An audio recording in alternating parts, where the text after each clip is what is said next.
Saber Direito desta semana é sobre direito penal teórico. As aulas abordam as teorias da conduta no Código Penal e no Código Penal Militar, o fato típico, erro e tipicidade, antijuridicidade penal e as teorias da culpabilidade. As aulas são com o professor Rafael Lima.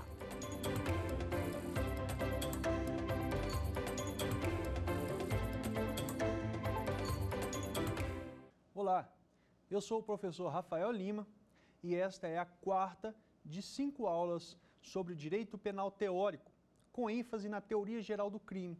Na aula 1, analisamos as teorias da conduta. Na aula 2, elementos da tipicidade e erro de tipo.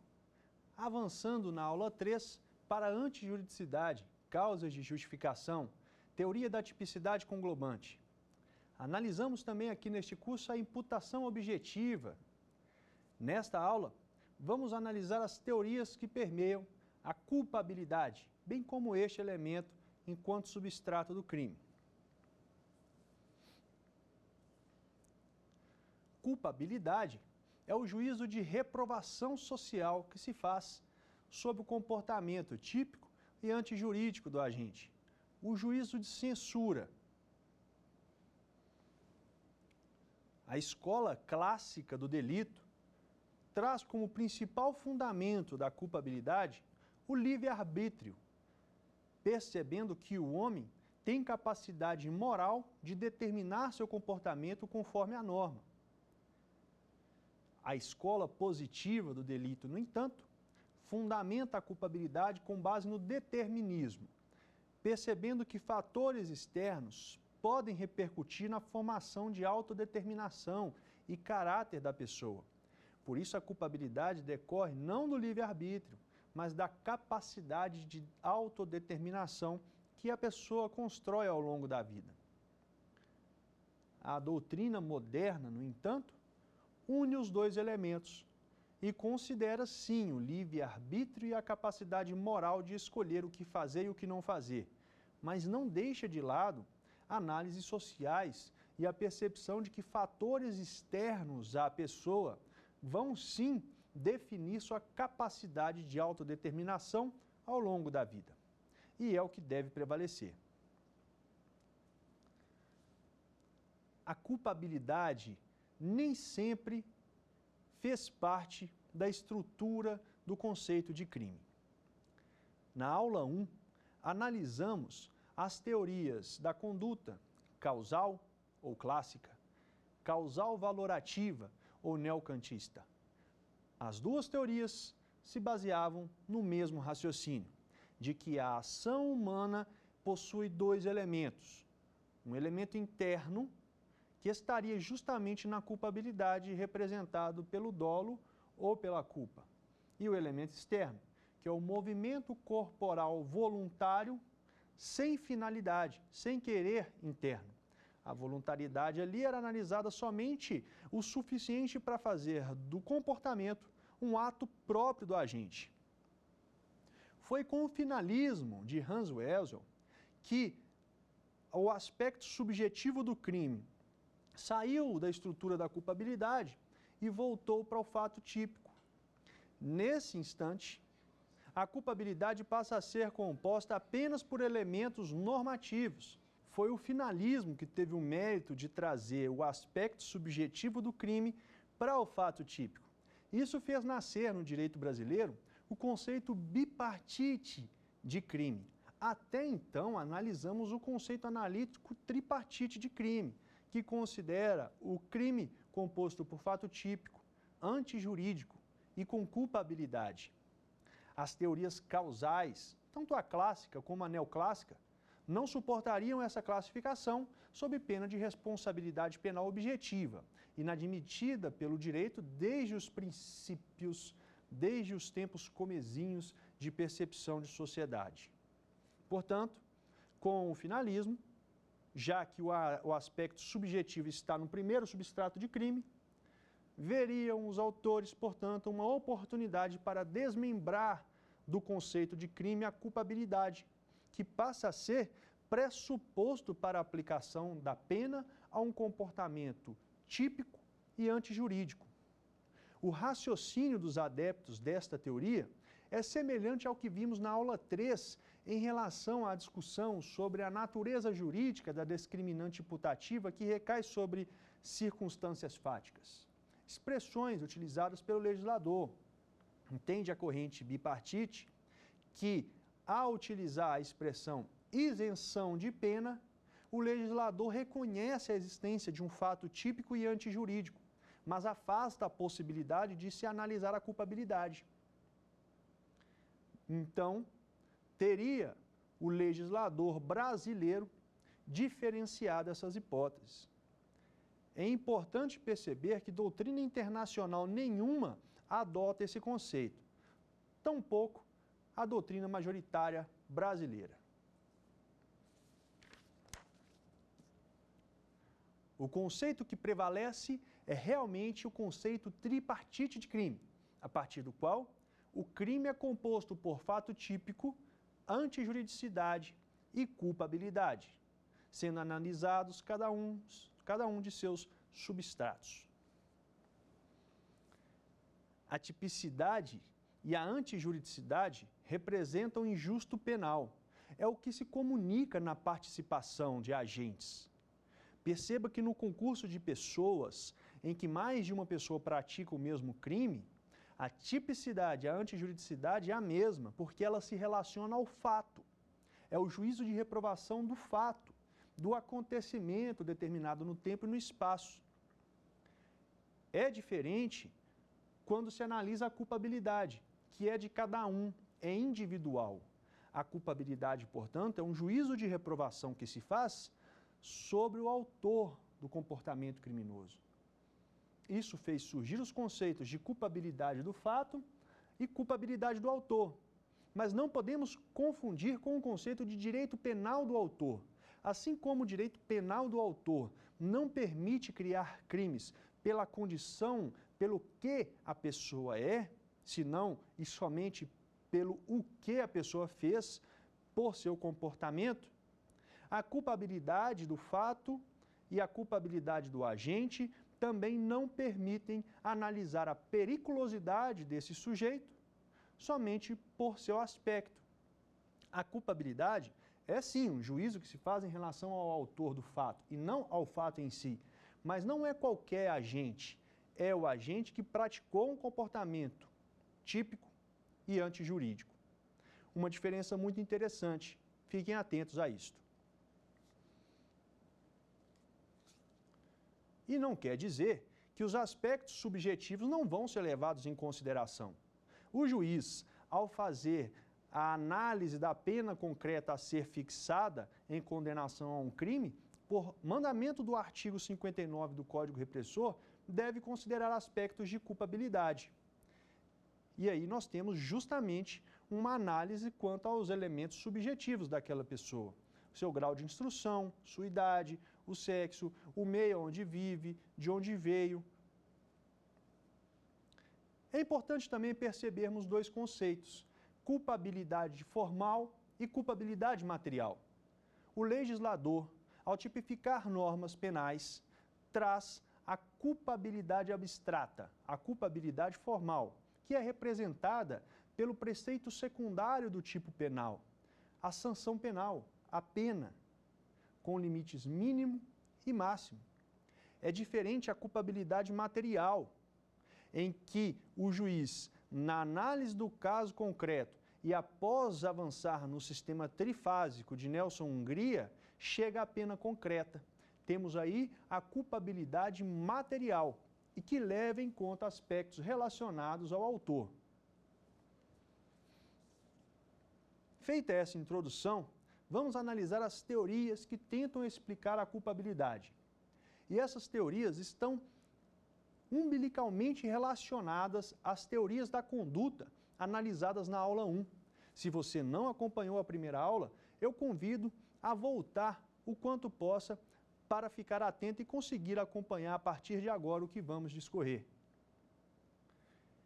É certo que, no contexto da teoria da conduta clássica, em que o crime era separado em dois aspectos, um aspecto interno que estava na culpabilidade e o aspecto externo, que aí sim está na conduta, no fato típico, nós tínhamos ali a adoção da teoria psicológica da culpabilidade. A culpabilidade era o nexo psíquico que ligava o fato típico e antijurídico ao autor do comportamento. Teoria psicológica porque tinha como elementos apenas aspectos subjetivos. A imputabilidade como capacidade de responsabilização penal era seu pressuposto. O dolo e culpa eram espécies da culpabilidade. Portanto, pela teoria psicológica, adotada quando da teoria clássica da conduta, nós teríamos apenas aspectos psicológicos quando da análise da culpabilidade. Neste contexto, a ação humana era considerada um mero movimento corporal, sem vontade, sem querer interno. E o dolo figurava dentro do contexto de culpabilidade, sendo considerado dolo normativo, também chamado de dolo colorido, dolo híbrido, que possuía um elemento normativo em sua análise, a consciência atual da ilicitude do comportamento. As principais críticas à teoria psicológica da culpabilidade é sua incapacidade de explicar contextos de inexigibilidade de comportamento diverso. Como ele não estava na estrutura da culpabilidade, nem se consideravam hipóteses como essa, perquirindo apenas o dolo ou culpa. Portanto, se o agente, ciente do contexto, praticava um comportamento se determinando pelo entendimento que teve desse contexto e se autodeterminando, portanto, com controle, com vontade, domínio de seus atos, ele responderia pelo crime, ainda que no contexto não fosse exigível dele que se comportasse de maneira diversa. Era, portanto, sua maior crítica, e que veio a ser superada logo em seguida. Reinhard Frank, em 1907, desenvolve, portanto, a análise da exigibilidade de conduta diversa. Como se pode perceber, este elemento que passa a integrar a culpabilidade é um elemento normativo, que exige juízo de valor, exige interpretação para se entender exatamente se, naquele caso concreto, o agente podia agir conforme o direito. Parte da concepção neoclássica, portanto, do neocantismo, entendendo que a culpabilidade deveria ser psicológico-normativa, sendo esta a teoria que orientou, portanto, essa segunda fase da culpabilidade. Adotando a teoria psicológico-normativa, a culpabilidade continua a ter a imputabilidade como seu pressuposto, o dolo normativo e a culpa como suas espécies, mas soma-se aí um elemento normativo, que é justamente a exigibilidade de conduta diversa. As principais críticas decorrem da incoerência ao se considerar, no mesmo contexto, o elemento psicológico e normativo. As mesmas críticas que se fizeram quando foi construído o conceito finalista da conduta, não se aceitando, então, a partir daí, a realidade em que o comportamento humano deveria ser dividido. Não faz sentido que a vontade, que a intenção, esteja dissociada do movimento corporal. O homem só faz o que ele quer fazer, num aspecto legal e num aspecto moral, de livre-arbítrio e de determinismo. Surge a teoria normativa pura, que se baseia no conceito finalista de conduta de Hans Welzel. A conduta humana não pode mesmo ser separada. O comportamento humano é um movimento voluntário que produz uma modificação no mundo exterior com finalidade, com querer interno. Nesse instante, o aspecto psicológico, aquele nexo psicológico que liga o autor ao resultado, desloca-se da culpabilidade para o fato típico, fazendo com que o fato típico tenha aspectos psicológicos e a culpabilidade fique somente com aspectos normativos. Temos aí, portanto, não mais como pressuposto, mas como substrato da culpabilidade, a imputabilidade. Mantém-se a exigibilidade de conduta diversa e acrescenta aqui também a consciência da ilicitude, mas não mais atual, como era exigido no dolo normativo, mas somente potencial. Se o cidadão tinha a potencialidade de entender o caráter ilícito de seu fato, já poderia ser reprovado, portanto, teria culpabilidade puramente normativa.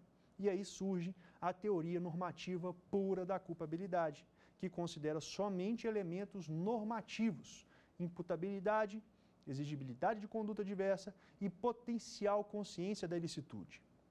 Como esse elemento normativo é retirado do dolo, ele deixa de ser considerado um dolo híbrido, dolo normativo, dolo colorido, e passa a ser chamado de dolo natural. Dolo natural que possui apenas elementos psicológicos, elementos subjetivos, é da natureza humana, elemento cognitivo, de capacidade de compreensão do contexto, e elemento volitivo, que é a capacidade de se autodeterminar conforme esse entendimento. Você compreendeu que trabalhamos até aqui? Vamos testar seu conhecimento. A teoria psicológico-normativa abrange os seguintes elementos, salvo: alternativa A, imputabilidade; alternativa B, exigibilidade de conduta diversa; alternativa C, culpa; e alternativa D, tipicidade. E então, pare e pense um pouco. O que você acha? Qual é a resposta adequada? Alternativa D, tipicidade. E, efetivamente, a teoria psicológico-normativa, psicológica ou normativa pura, em nenhum momento inclui a tipicidade na análise. O que nós temos sempre é a imputabilidade. Depois, na psicológica e psicológico-normativa, o dolo e culpa.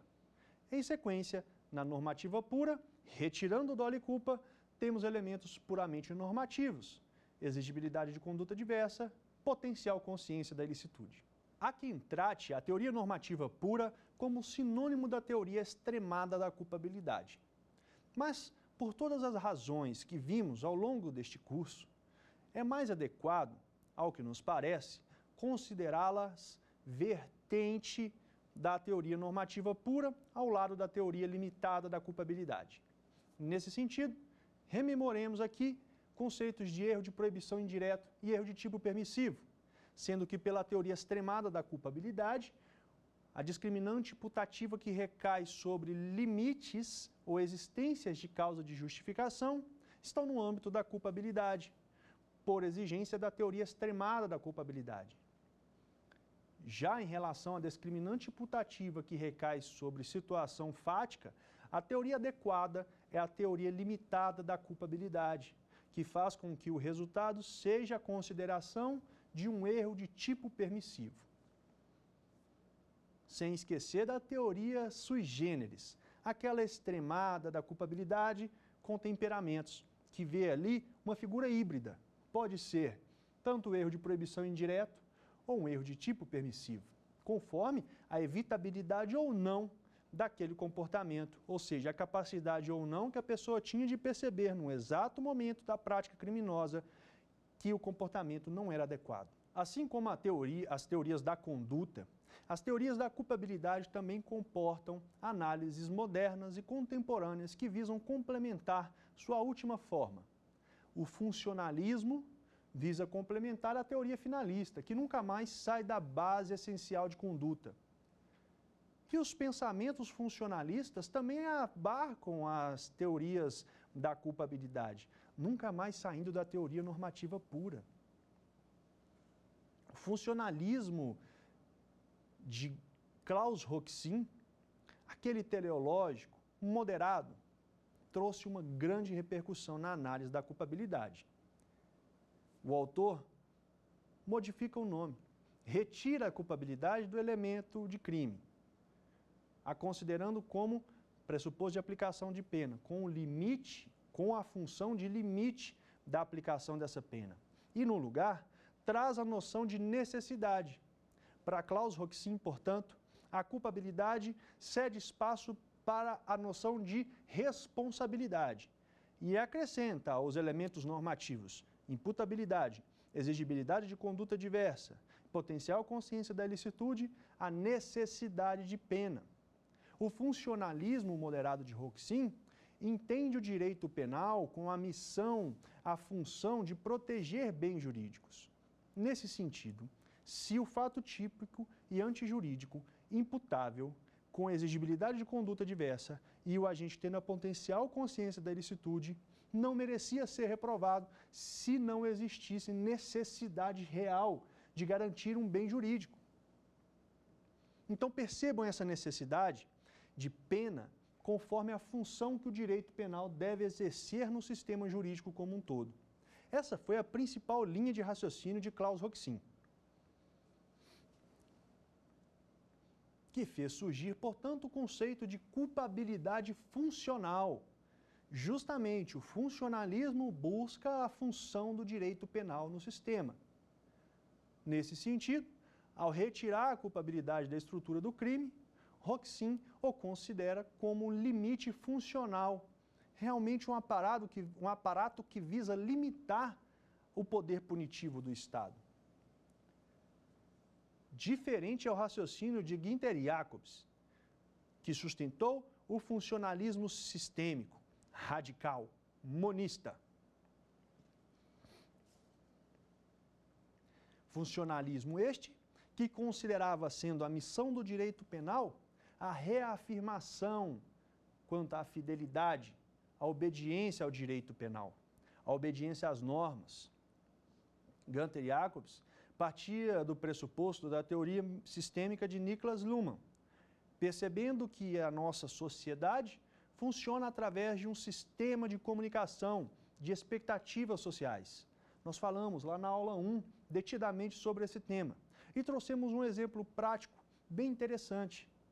Eu só paro no sinal vermelho porque eu tenho a expectativa de que quem está no sinal verde vai avançar com tudo. É o direito dele. O meu direito acaba quando o do outro começa.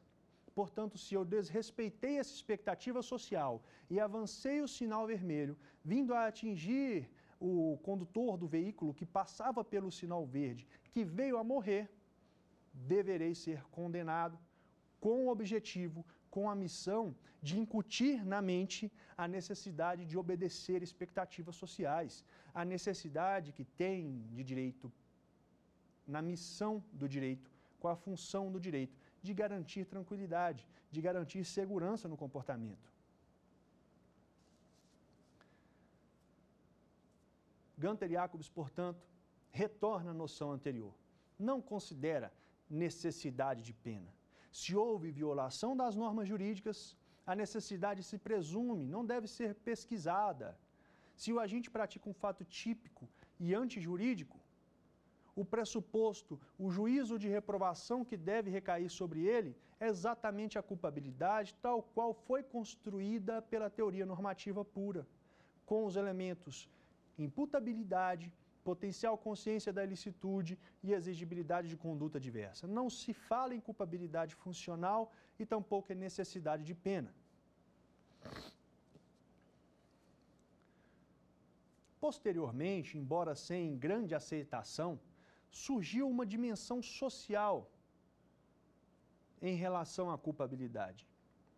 Esse pensamento também propôs afastar a culpabilidade do elemento de crime. E buscou introduzir uma noção de conveniência e também necessidade em se aplicar a pena.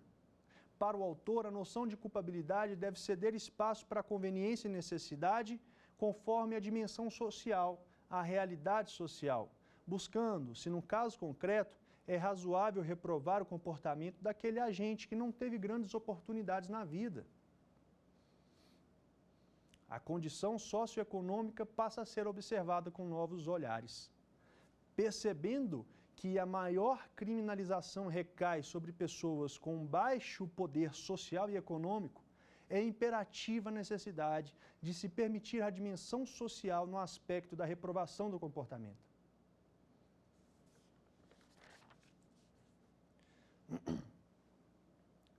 Isso leva o professor Zaffaroni a construir o conceito de coculpabilidade.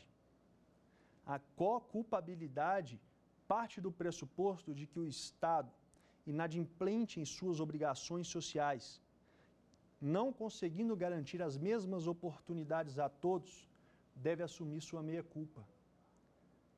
o mandamento constitucional de permitir que todos os cidadãos sejam considerados igualmente na medida de suas desigualdades, agora ganha um espaço dogmático penal. O professor considera que, se num contexto de difícil autodeterminação, em que a pessoa nasce num seio social com grande perigo criminalizador, a reprovação social desse comportamento deve ser diferente daquela pessoa que teve grandes oportunidades na vida. Então percebam vocês que a dimensão social passa a fazer parte da construção dogmática referente à culpabilidade. Lá na teoria psicológica e psicológica normativa, sequer considerava a vontade do ser humano. E aí nós estamos nos anos 1900, não tem tanto tempo assim. Depois, ainda no século XIX, temos a noção da teoria normativa pura, considerando que a ação humana não pode ser dividida em aspecto interno e externo.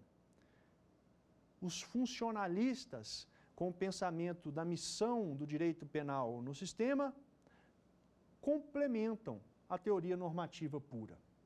O funcionalismo de Roxin é adotado em parte, não sendo aceito somente em relação à substituição de culpabilidade por necessidade.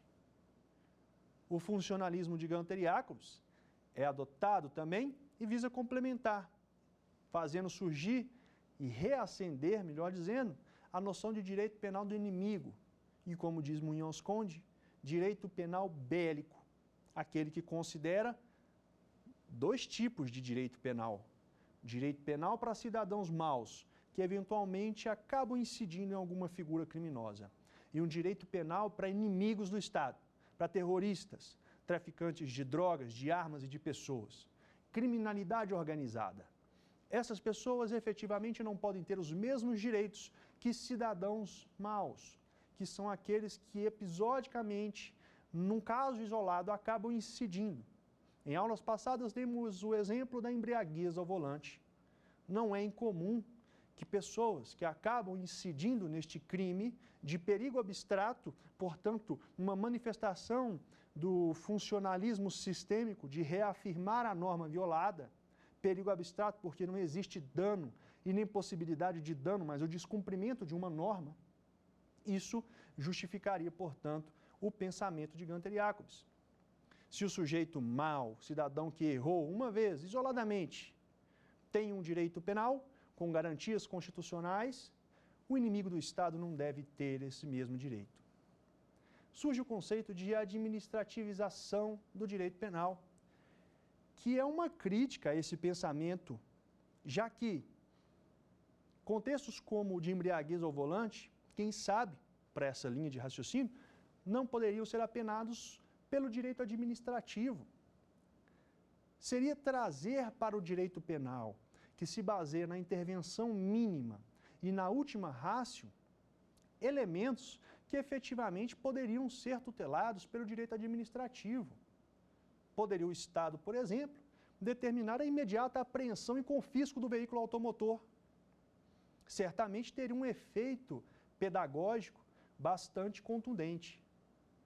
De outro lado, o Estado preferiu, nesta ocasião, apenar, sancionar com base no direito penal o comportamento de uma pessoa que descumpre normas. Esta é a base teórica que temos que ter em mente. Qual é a função do direito penal, afinal? Ainda estamos pesquisando. E Zaffaroni contribuiu muito com a teoria da co-culpabilidade. É inegável que pessoas que nascem em comunidades em que o crime está instalado, em que o tráfico de drogas reina, a dificuldade de essa pessoa se autodeterminar conforme o direito é muito grande. E o Estado tem que assumir sua culpa social, porque o Estado tem que garantir as mesmas condições a todos. Essa é a proposta da Constituição da República de 1988, que trouxe no artigo 5º a igualdade entre todos e a garantia de direitos à vida, à liberdade, à igualdade, à segurança e à propriedade. É esse o objetivo da crítica de Zaffaroni. Mas, não obstante o autor tenha construído esse raciocínio, críticas também surgiram sobre sua própria conclusão.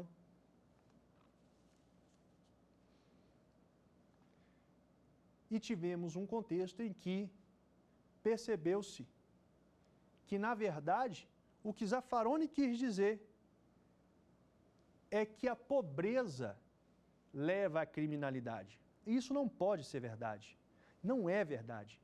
Nós conhecemos muitas pessoas, você que está aí certamente conhece alguém que, mesmo sem condição financeira, conseguiu se sair bem em sua autodeterminação, na aferição de seu caráter, sobretudo através da cultura, educação, contato com religião, contato com o controle social informal. Surge, então, a coculpabilidade às avessas. Coculpabilidade às avessas possui duas vertentes. Em uma primeira vertente, é a crítica à tipificação de comportamentos próprios de pessoas de baixa condição social, como as contravenções de vadiagem e mendicância, que ainda estão previstas no ordenamento jurídico brasileiro. Mas, no entanto, são alvo de argumentos de inconstitucionalidade, justamente por esse viés de direito penal do autor. Pune-se a pessoa pelo que ela é e não pelo que ela fez. Se uma pessoa de alto poder econômico estivesse sentada na rua, na calçada da rodoviária, não haveria problemas. Mas aquela pessoa com um nítido aspecto de baixa condição social acaba sendo enxotada dali. E num contexto não muito distante, ainda era apenada por uma contravenção penal de vadiagem, de mendicância. Quando, na verdade, em tempos como o de hoje, percebemos que o pedido de ajuda nada mais é que a prova de que o Estado é inadimplente com suas obrigações sociais. A segunda vertente que surge da coculpabilidade às avessas é a percepção de que crimes praticados em regra por pessoas de alto poder econômico e social acabam tendo penas diminutas. Acaba tendo pena bem baixinha, o que repercute na reprovação social. Lembram-se da culpabilidade formal? A fixação de penas abstratas, limites mínimo e máximo? O crime de lavagem de capitais tem pena máxima de 8 anos. O tráfico de drogas tem pena máxima de 15 anos. Eles não estão extremamente relacionados? Afinal, o traficante de drogas não lava dinheiro? Ou não? O corrupto também lava dinheiro? Ou não? Nesse sentido, surge a coculpabilidade às avessas na vertente dos crimes do colarinho branco. Considera o seguinte: se pessoas com baixa capacidade de se autodeterminar deveriam ser menos reprovadas pelo Estado, ao avesso, pessoas que tiveram todas as oportunidades na vida, têm capacidade de entender e se autodeterminar plenamente, devem ser mais gravemente reprovadas. A pena deve ser mais alta para essas pessoas, porque tinham efetivamente condição de se comportar conforme o direito. Isso não visa justificar comportamentos praticados por pessoas de baixa condição social, mas sim perceber essa construção inteira que se fez até aqui, partindo pelas teorias psicológicas, normativas, funcionalistas, de dimensão social e de coculpabilidade de Zaffaroni.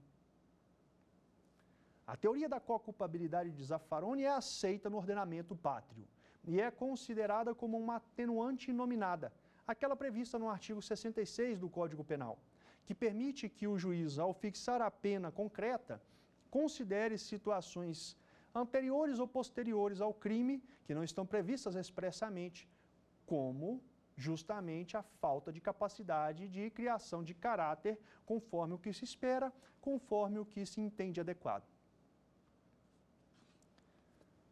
O tema é complexo e é necessário exercitar. Vamos testar seu conhecimento. As discriminantes putativas sobre situações fáticas podem ser vistas como hipóteses de erro de proibição se adotada a teoria do Código Penal. Alternativa B, hipóteses de erro sobre elementos do típico, se adotada a teoria do Código Penal? Alternativa C. O Código Penal adotou a teoria extremada da culpabilidade. E alternativa D. Serão sempre hipóteses de erro sobre elementos do tipo, independente da teoria adotada. E então, falamos sobre isso nesta aula e na aula passada. O que você entende adequado? Qual é a resposta certa? A alternativa adequada é a alternativa B. Hipóteses de erro sobre elementos do tipo, se adotada a teoria do Código Penal, representam discriminantes putativas sobre situações fáticas. É exatamente o raciocínio do artigo 20, parágrafo 1º, que discorremos ao longo desta aula e da aula anterior.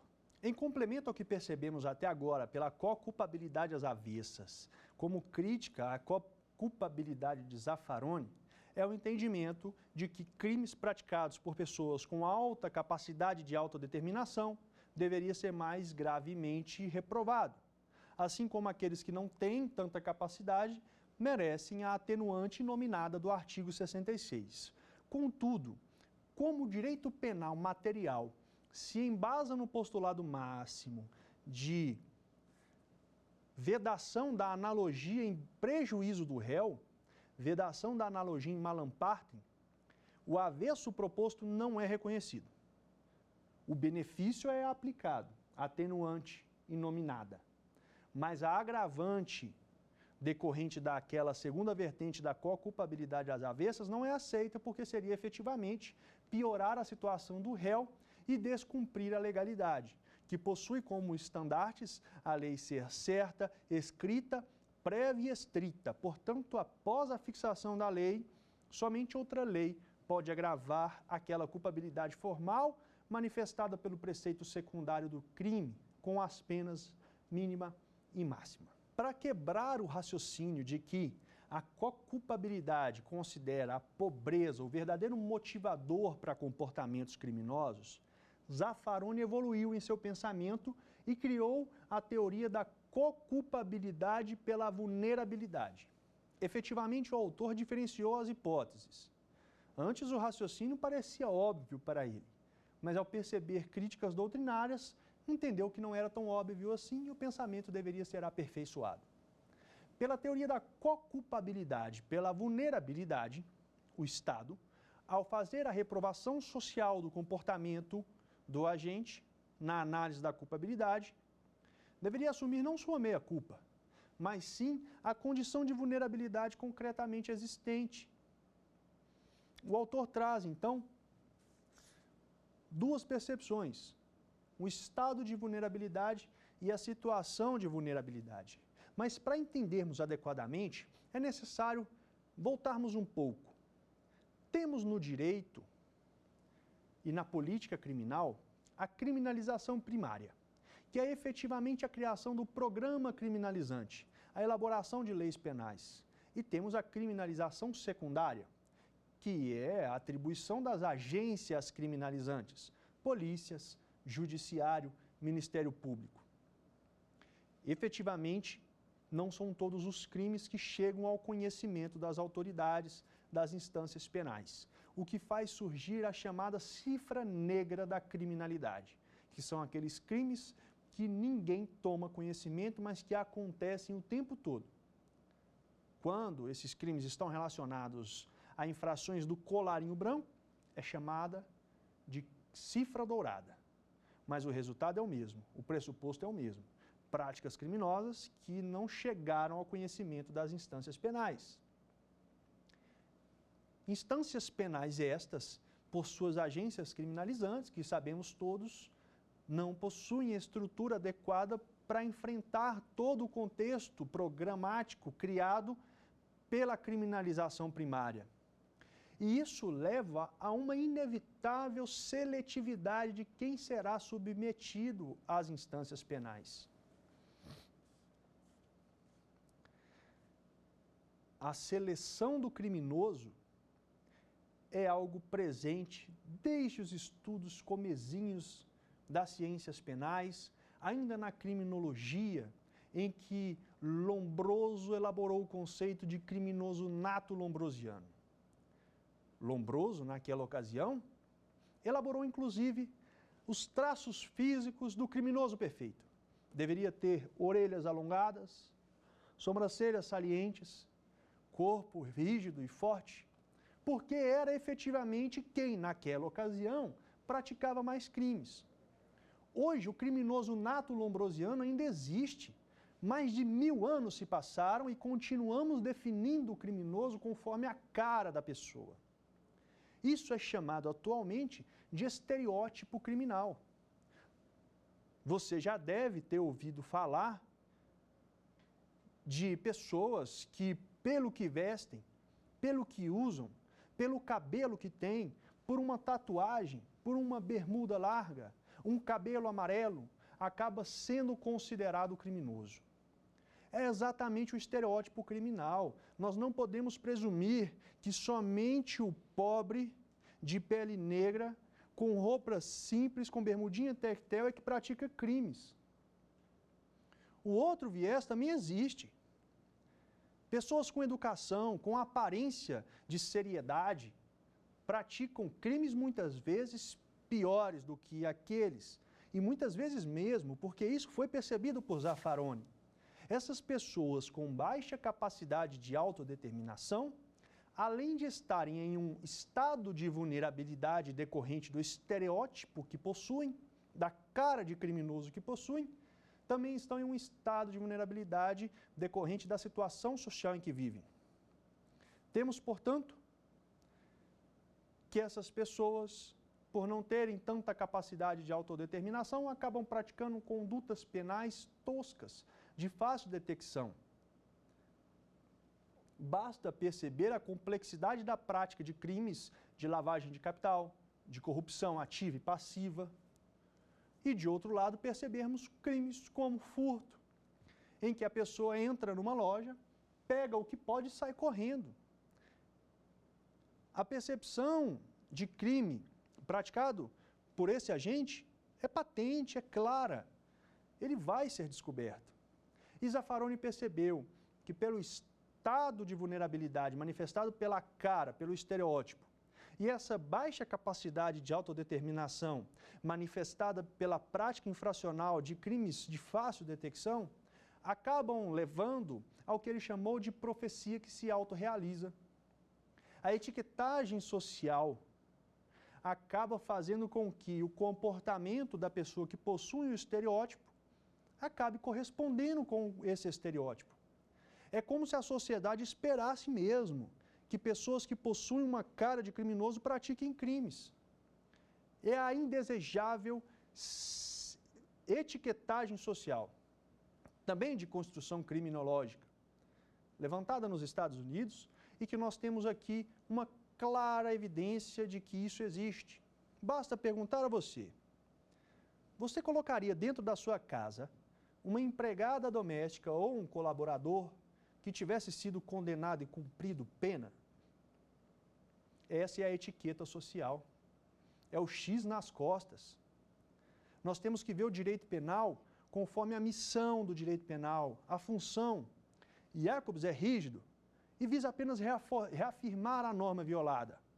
Roxin é mais flexível e quer saber se realmente houve lesão ao bem jurídico protegido. Mas de nada importa essas construções dogmáticas se na mentalidade nós não percebermos que, em alguns contextos, o estereótipo e a situação de vulnerabilidade existe e o juízo de reprovação deve ser equilibrado com essa percepção.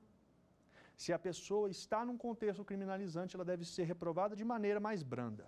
Portanto, culpabilidade pela vulnerabilidade, construído por Zaffaroni, considera 2 elementos: o estado de vulnerabilidade, manifestado pelo estereótipo penal, e a situação de vulnerabilidade, manifestada pela posição concreta criminalizante. A posição que a pessoa ocupa na sociedade, concretamente, vai induzi-la a praticar o crime. Se a pessoa tem o pai, a mãe, o irmão, o tio, dentro de casa, que pratica crime, que é traficante, o seu caráter será levado por essa percepção. Para aquela pessoa, isso é mais normal do que para outros que tiveram sempre orientações dos mais valiosos valores sociais que devem reinar num Estado republicano, democrático de direito. Quanto maior a situação de vulnerabilidade, quanto maior a posição de risco criminalizante, mais fácil é que a pessoa seja incentivada e acabe praticando um crime.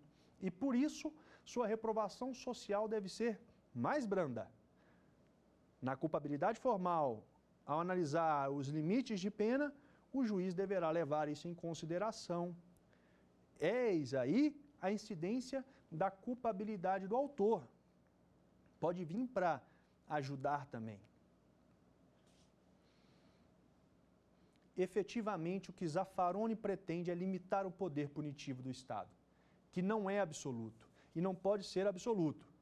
Devemos considerar todos os aspectos do crime. Fato típico desde a conduta, com o resultado, o nexo causal, a tipicidade. Zaffaroni já levantou a antinormatividade como um aspecto que exclui o fato típico. Depois nós temos a antijuridicidade, que deixa um aspecto formal de contrariedade do comportamento com a norma para ganhar um aspecto material, considerando a relevância da lesão provocada. Por fim, na culpabilidade. As teorias todas que trabalhamos até agora se complementam.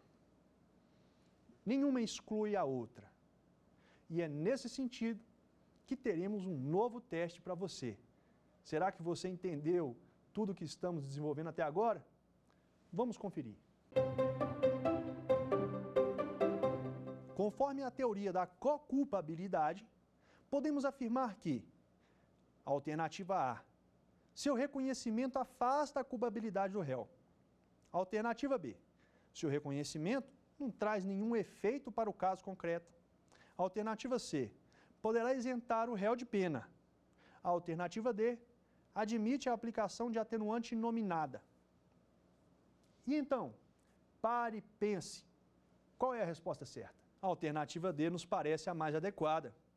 Realmente, a coculpabilidade de Zaffaroni foi aceita pelo ordenamento jurídico brasileiro e é representada em sua aplicação pelo artigo 66 do Código Penal, que não abrange só o raciocínio da teoria da coculpabilidade, mas qualquer circunstância atenuante anterior ou posterior ao crime que faça com que o juiz perceba ali uma menor reprovação social do fato praticado pelo agente, o que vai repercutir em menor reprovação social do próprio autor do comportamento criminoso. Nós percebemos, portanto, todo o contexto do crime nesse momento.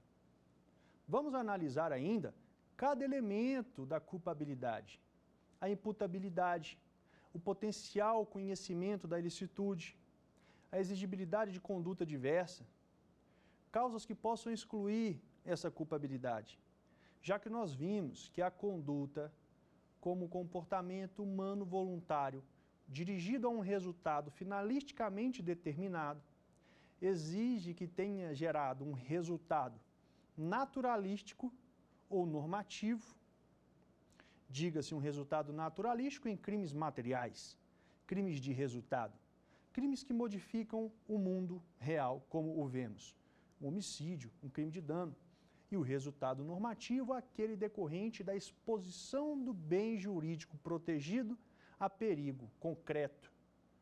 Nós temos, por exemplo, crimes como injúria, difamação e calúnia, em que não há efetivamente uma modificação no mundo exterior, mas há uma modificação no mundo subjetivo da pessoa que teve a honra injuriada, difamada ou caluniada.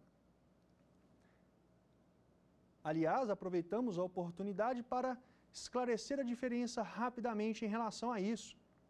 Crimes contra a honra envolvem a análise subjetiva do que a pessoa pensa dela mesma, quando tratamos da injúria, e objetiva, que é o que a sociedade pensa da pessoa quando trabalhamos a calúnia e a difamação. Por isso mesmo, a tipificação penal na calúnia e na difamação recai sobre o fato. Na calúnia, nós temos a atribuição de um fato criminoso a determinada pessoa.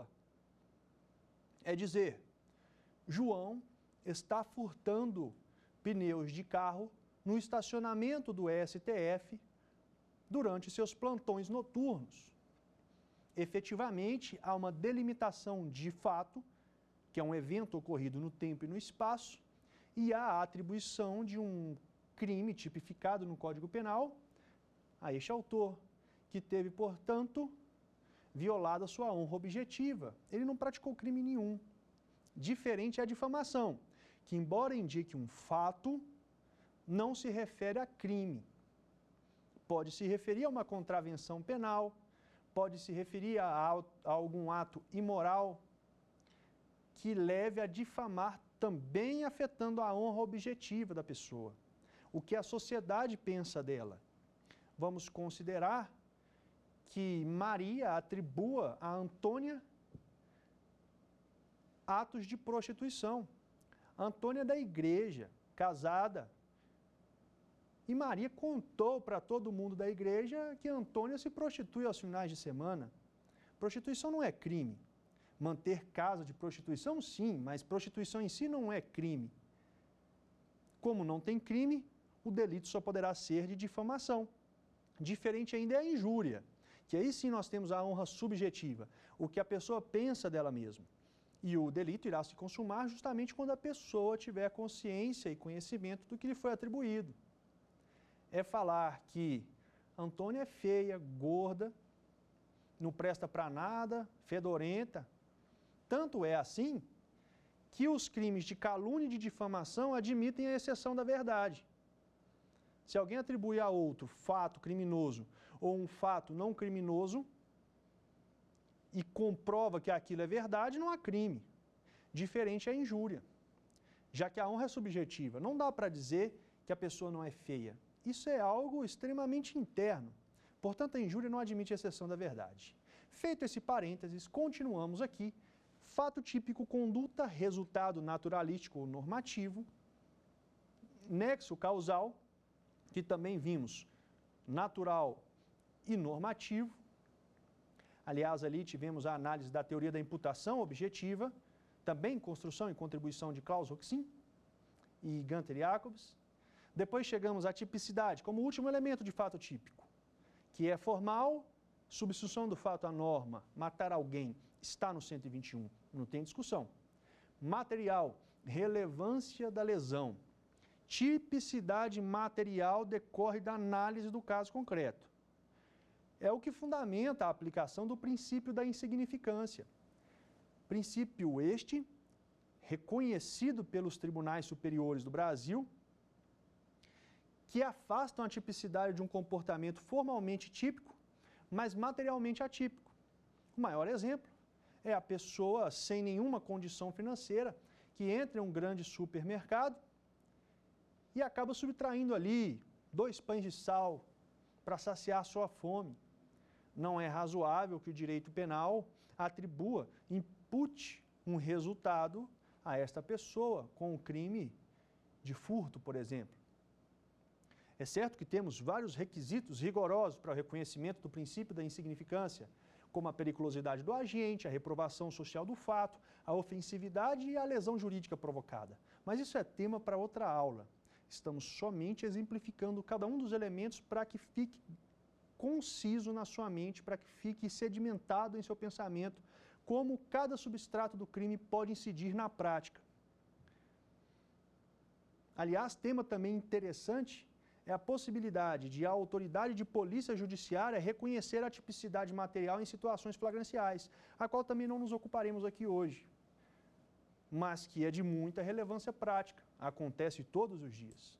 Depois tivemos a antijuridicidade, com análise formal e material, e seguiremos agora para o estudo final da culpabilidade em cada um de seus elementos. Imputabilidade, exigibilidade de conduta diversa, potencial conhecimento da ilicitude, que poderão ser afastadas por alguma causa dirimente, também chamada assim, as causas de exclusão da culpabilidade. E é o que veremos na próxima aula e eu espero vocês por lá. Quer dar alguma sugestão de tema para os cursos do Saber Direito? Então mande um e-mail para a gente, saberdireito@stf.jus.br, ou entre em contato pelo WhatsApp. O número é esse que aparece na sua tela. Você também pode estudar pela internet. Acesse nosso site tvjustiça.jus.br ou pode rever as aulas no canal do YouTube TV Justiça Oficial.